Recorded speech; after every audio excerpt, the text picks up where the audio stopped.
kuko niyo baruhukaga bajyaga iwabo bakazana ya macakubiri bakaza bakabitubwira babitubwira tukabibwira base n'abanyina baje gusura abana twababwira mwe kuturogera abana dore ibyo mwababwiye mu biruhuko murekeraho twabibabwira bakababwira biki kandi nabababwira bakamenya ko tuzabimenya tukongera tukabibabwira bagera igihe bagenda babireka urumva wa mwana challenging nyina ni ukuvuga ni bya binini nababwiye umuntu ntameze nk'izahabu na diyama diyama iturana n'ubutaka ubutaka ntibuzigera buba diyama ntibuzigera buba gold izahabu ariko bihorana iteka ryose iyo ushaka diyama uyikura mu itaka n'amabuye ariko ntibiturana ngo byanduzanye ariko abantu baranduzanye ushobora kumwanduza ibyiza cyangwa ukamwanduza ibibi ni ukuvuga rero twebwe twashakaga kugira ngo muri aba bana tubereke icyatumye ababyeyi babo bapfa n'icyazanye urupfu bo bazarinda urupfu mu Rwanda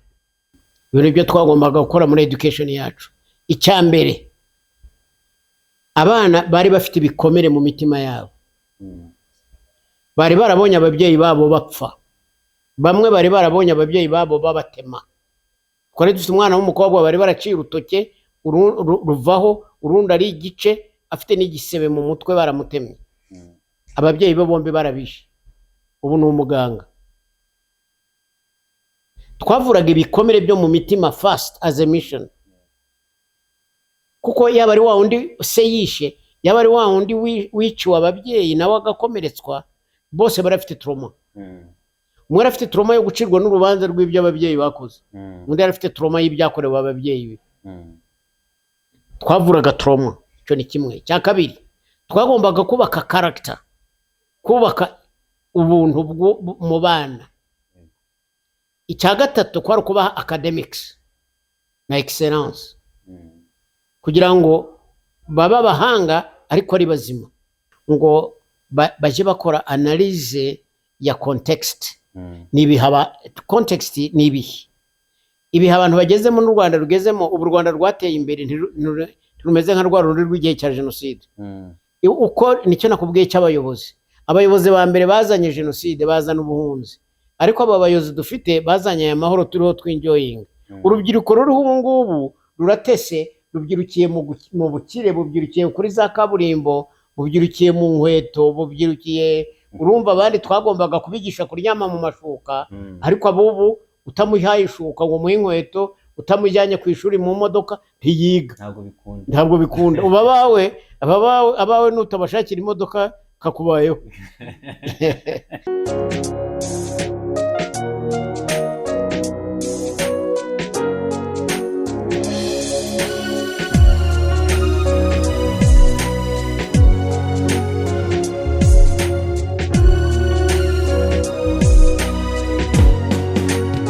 ikaze nanone mwe mwahisemo guhitamo gukurikira Impambanyayo TV turi no kwisiba mu kiganiro Horizon bizere ko meze neza cyane hanyuma twagize amahirwe yo kwakira uwo twese twavuga ko twakuze dufataho urugero twavutse nyuma gato yuko mutangiye umurimo njyewe tugiye kubana nitwa Didasi turirimbe tugiye kubana n'umushumba ni Musenyeri ni Nyiricyubahiro Musenyeri Bishop Rucyahana John tubahaye ikaze. Urakoze cyane. Yego ntabwo turi buze gutinda wenda ngo tubasabe kwivuga ahubwo turirukanyira mu bibazo dushaka kugarukaho cyane by'umwihariko bijyanye n'urugendo rwanyu mu burezi. Yego nibazaga wenda nk'ikintu cya mbere umuntu ashobora guhita yibaza akurikije uko yakumvishe uko yasomye ibikuvugaho umuntu ashobora kwibaza niki cyaguteye gutangira gutabara impinja kuko mu byo twari turimo uyu munsi hari aho mwavuze ko mwigeze gutangira umushinga wo gushakisha impinja zabyawe zikangwa zikajugunywa wenda mu mihanda n'ahantu hatandukanye mu bihuru ni iki cyatumye wumva wagira iyo misiyo ugafata iyo misiyo yo gutangira gushakisha abo bantu? Ngira ngo mu magambo magufi nk'uko ubisabye icyatumye ngira uwo mutwaro ni umubabaro n'akarengane nabonaga kuri izo mpinja. Icyambere abo bana natangiye gufata batabwaga n'abandi bafatwaga nabi, hari icyo twakwita mu rurimi rw'abanyamahanga ni ukugira kudahabwa ubutabera cyangwa kutagirirwa imbabazi cyangwa kudahabwa agaciro wari ukwiye guhabwa bitewe n'impamvu zitaguturutseho. Icyo indimi z'amahanga zita social injustice cyangwa circumstantial injustice, akarengane gaterwa cyangwa umubabaro uterwa n'abandi bantu ukakubaho utarabigizemo uruhare. Nicyo cyambabazaga, kuko icyo gihe muri Uganda hariho icyorezo cyateye cya sida. Ababyeyi bataga abana b'impinja bararwaye sida, bene wabo ntibite kuri abo bana, bakarwara bwacya abana b'impinja bakabata bagatabwa. Ibyo rero byarambabazaga, kuko ntabwo ari uko iyo nyoko afite sida cyangwa nyina w'umwana afite sida ntabwo bivuga ko n'umwana aba ayifite. Si ngombwa ko aba ayifite, ntabwo ari kenshi ko aba ayifite. Kandi muri abo bana b'impinja twatoraguye bataye bari barwaye bwacya bagiye kwicwa n'inzara no kutitabwaho, twasanze muri abo bana twareraga umwana umwe ari we ufite sida gusa, kandi nawe twakomeje kumwitaho. Ubu ni umugabo arakuze. Ugereranyije bari nk'abana bangahe? Twari dufite abana 27 abo twatangina nabo muri proje. Hari abatabwaga rero nk'uko abana babivuze, hari abatabwaga, hari n'uwatoraguwe n'imbwa. Imbwa iri kumwe n'umushumba iramuka irazenguruka, bagiye kureba basanga ari akana bataye kakivuka. Abandi batabwaga n'abasazi n'ibindi. Kandi kuko uwataga umwana ari umusazi, umwana niyo yabaga ari umusazi. Urumva rero ibyo twabiterwaga n'imbabazi, twabiterwa n'urukundo rwo kumenya ngo uwo mwana agiye kurengana, ariko uwabimuteye n'icyabiteye cyangwa circumstances zari kuri nyina cyangwa circumstances nyina yari arimo, ntabwo ari ngombwa ngo n'umwana bari komeza. Niba nyina asaze umwana ntiyasaze. Nicyo cyabinteraga. Kandi abana babayeho nabo baherutse kumpamagara, dukorana video call, dukoresha ikoranabuhanga, nabo tugirana ibihe by'umubano, turaganira, barashima, n'ubu baracyatwibuka, baracyatubara nk'ababyeyi babo. Yego. Nabikubwiye ko abo twafashe ba mbere bari abasida. Yego. Actually ntiyari umwana umwe, twafashe 3 icyo gihe. Bose baziye rimwe? Yego, twabafatiye rimwe. Ariko ntekereza ko bose batari bahuje story. Bo abo 3 bari bahuje story yo kwandagazwa no gutabwa ba nyina bararwaye sida. Yego. Ni nabo batumye ngira umuhamagaro wo gukora icyo kigo. Hanyuma mu gihe cy'ibikomere abantu bari bavuye mu bihe amateka y'u Rwanda ashaririye mu gihe cya jenoside yakorewe Abatutsi, hari hakiri ingaruka zacyo. Mwabashije gute gufata umwana ufite papa we wishwe, n'ufite papa we wishe ariko akaba adahari muri gereza, n'undi w'umukene? Hari n'ibindi twumvishe ko ntabwo ikigo cyagendeye ku moko, ahubwo uwo ari we wese baramwakiriye. Mwabishoboye gute? Nk'uko twabikubwiye, twabishobojwe n'iyaduhamagaye. Kuko u Rwanda, nibyo nakubwiraga, nkababwiye hariya, u Rwanda rwacu rwaciwemo ibice. Nge nize amateka ya Afurika, nize amateka y'ubukoloni, kandi nari nzi umubabaro twagize. Ibi nabiterwaga n'umubabaro nari nzi n'icyo wakomokagaho, kandi nanjye nari narabaye impunzi, nz'ubuhunzi, nz'abaguye mu buhunzi, nz'abakeneye mu buhunzi. Aba bana bari mu mubabaro. Umwana w'umututsi wiciwe ababyeyi n'interahamwe na Parmehutu, n'uwicaga w'umuparmehutu wapfuye, abana babo ntibari bazi icyo bazize, ntibari bazi n'icyo se yakoze, ari uwicaga. Umwana rwa ruhinja, wa mwana w'inshuke, wa mwana w'intabwa, wa mwana uri mu mubabaro w'ubukene wabuze se na nyina, watakaye, ntabwo yari azi ibyo ababyeyi be bakoze. Uwo mwana ni umunyarwanda wagombaga kurerwa agakundwa, agahandurwa ya mavunja, agakizwa zanda, akabana na wa wundi bakazubaka u Rwanda bakundana barabanye. Iyo nicyo nari mfite, kandi twabishobojwe nuko twabonaga ko Imana ishobora byose, nabyo kandi yarabikoze. Na hariya wababonye barakundana n'ubu, barafashanya, barafatanya no gushyingirana, barafatanya no mu bintu byose. Nyuma y'iyo initiative wari ukuye hirya, warafashe impinja ugeze mu Rwanda, uravuga uti reka nshyireho ishuri ryita kuri abo bantu, n'abo bantu ushobora kubahuza bicara ku ntebe. Ni ikintu gikomeye, bigoye kucyumva.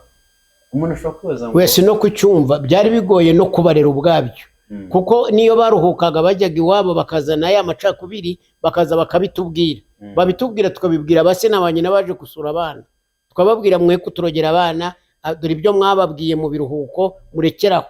Twabibabwira bakababwira biki, kandi nabababwira bakamenya ko tuzabimenya, tukongera tukabibabwira. Bagira igihe bagenda babireka. Hari n'umwana umwe, umugore umwe wabwiye umwana we ngo uramenye ngo ubwo ndabizi biriya bya Rushana, ngo ubwo haraho ngo uzasanga umuhutu. Ati sinimvise ngo warakijijwe. Ati uwo muhutu musanze ko turi abanyarwanda tukabyarana tugakundana, niba nkuna nanjye mukunda urabishakaho iki? Kugeza igihe nyina yihaniye. Urumva wa mwana challenging nyina.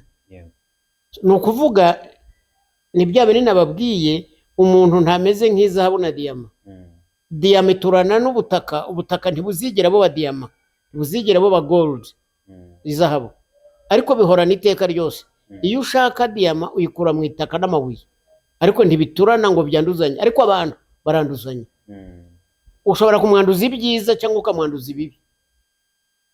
Ni ukuvuga rero twebwe twashakaga kugira ngo muri aba bana tubereke icyatumye ababyeyi babo bapfa n'icyazanye urupfu, bo bazarinda urupfu mu Rwanda. Niko gukizwa rero. Hanyuma n'ibindi bigo byari bihari byigisha amasomo, bigisha imibare, bigisha icyongereza n'izindi ndimi, wenda n'andi masomo. Mwebwe n'iki mwatsindagiraga cyane mu bana ku buryo bagize ubwo bushobozi? Twebwe twari dufite porogaramu mu bana, ibintu byo twagombaga gukora muri education yacu. Icya mbere, abana bari bafite ibikomere mu mitima yabo, bari barabonye ababyeyi babo bapfa, bamwe bari barabonye ababyeyi babo babatema. Twari dufite umwana w'umukobwa bari baraciye urutoke ruvaho, urundi ari igice, afite n'igisebe mu mutwe, baramutemye. Ababyeyi be bombi barabishe, ubu ni umuganga. Twavuraga ibikomere byo mu mitima first as a mission, kuko yaba ari wa wundi se yishe, yaba ari wa wundi wiciwe ababyeyi nawe agakomeretswa, bose barafite trauma. Umwe arafite trauma yo gucirwa n'urubanza rw'ibyo ababyeyi bakoze, undi arafite trauma y'ibyakorewe ababyeyi be. Twavuraga trauma, icyo ni kimwe. Cya kabiri, twagombaga kubaka character, kubaka ubuntu mu bana. Icya gatatu kwari kubaha academics na excellence, kugira ngo baba abahanga ariko ari bazima, kandi ibyo twabigezeho, kandi babikubwiye, babyikwibwiriye ngo ni abaganga, barakora ibintu mu gihugu nk'abandi bantu, nabo bafite amamodoka yabo. Mu byo twakoze bya mbere kwari kubashakira aho bapakinga imodoka zabo.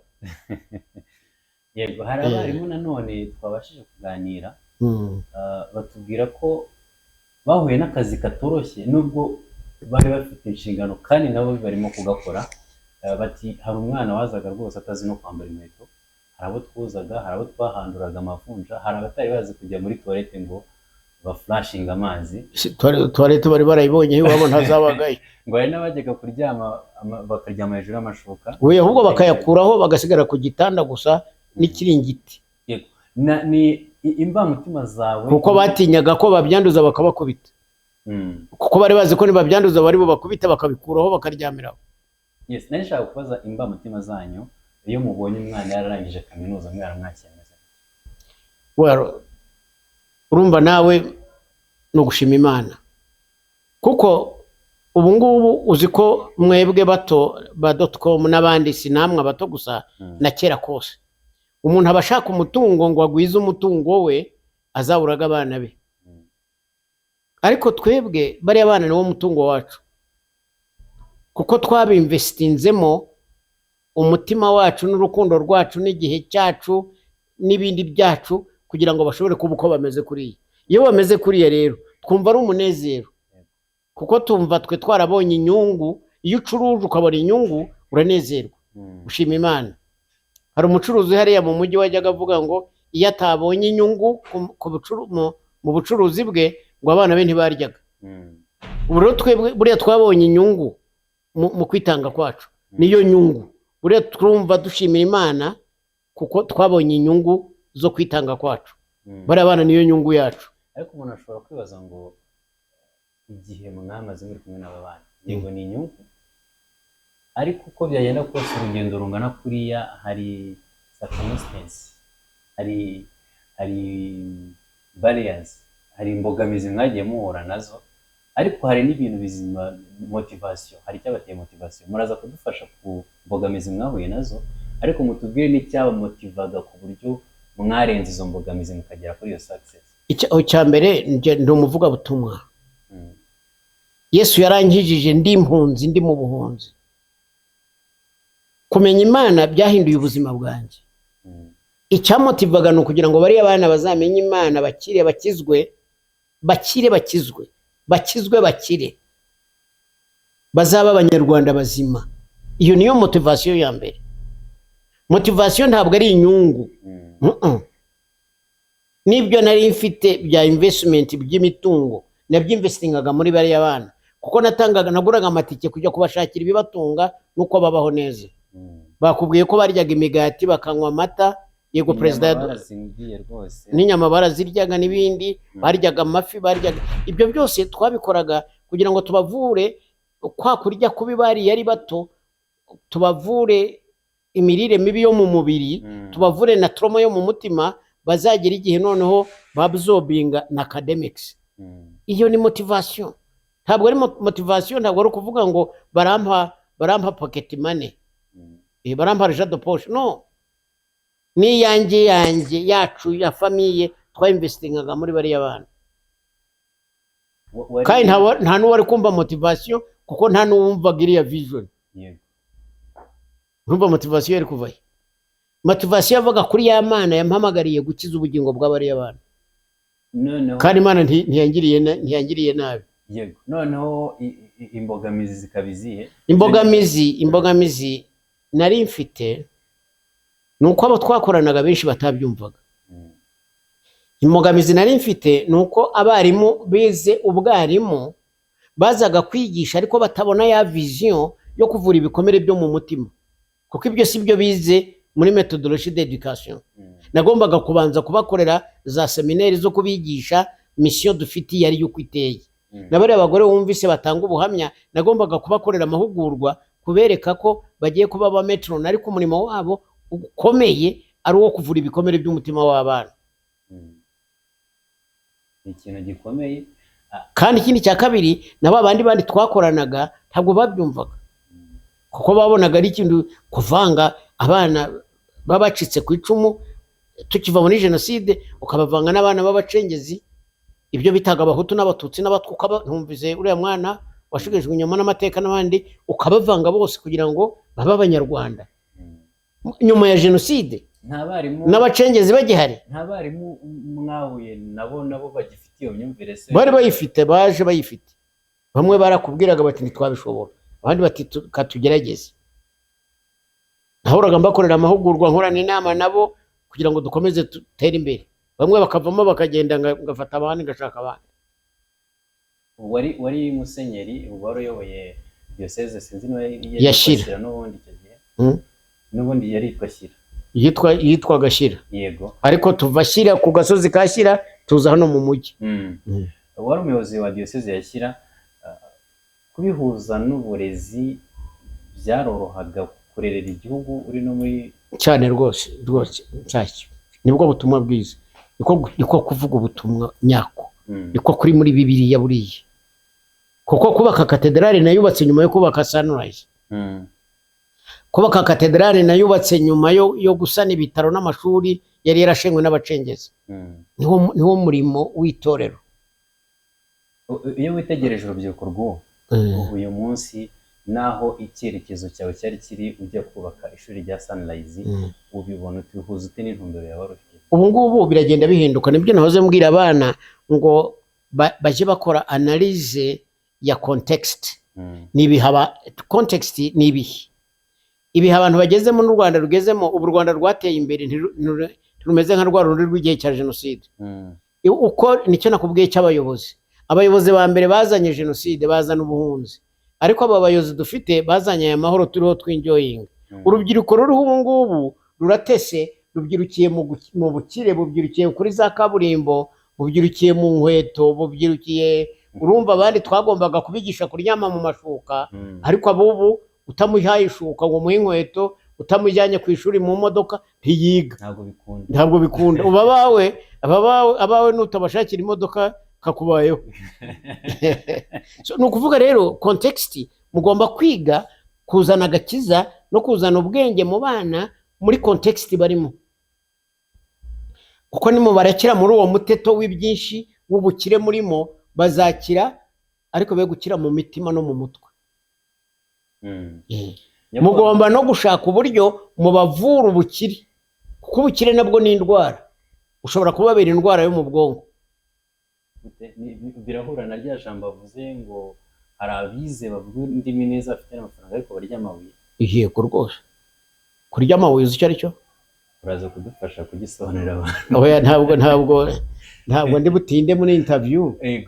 Uriya muhungu yirakaje ari mu guhekenya amenyo.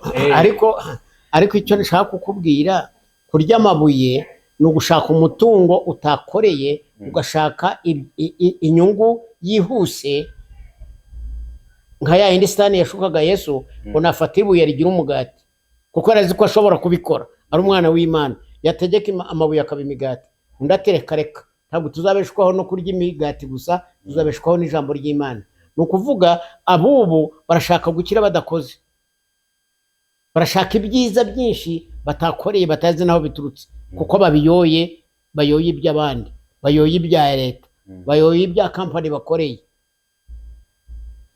Abana banyu b'abakobwa barashaka kudamarara badakoze, ni byinshi urabizi kundusha, kuko nimwe muzi uburyohe bwabyo.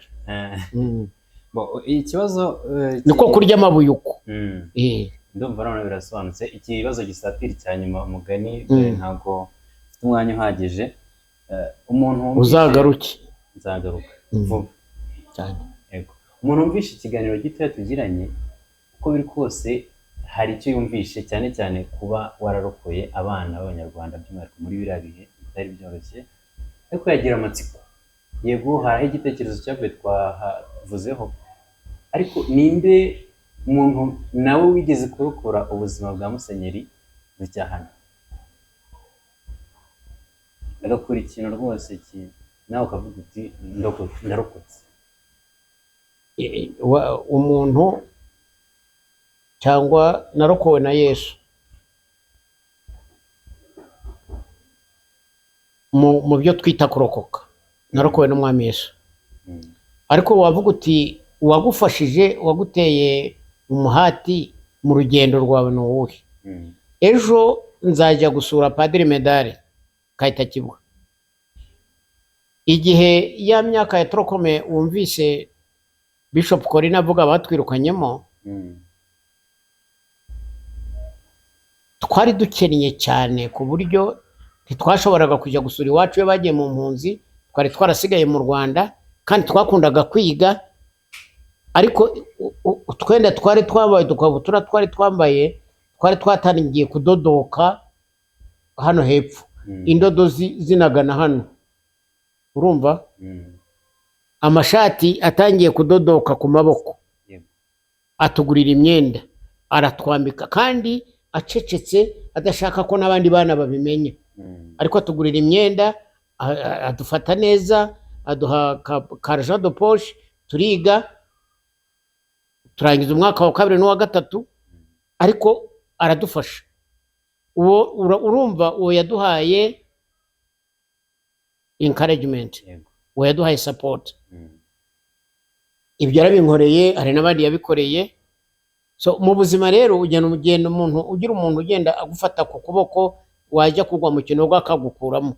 Ariko icyo twita kurokoka na inspiration no kwihangana no gutekereza, ni Imana yadutabaye, n'umwami Yesu wankijije. Kuko narokotse ndi mu mpunzi. Yaba ibyo padiri yagukoreye nabyo byarabaye motivation yo kuba watekereza kubikorera abandi? Cyane rwose, cyane.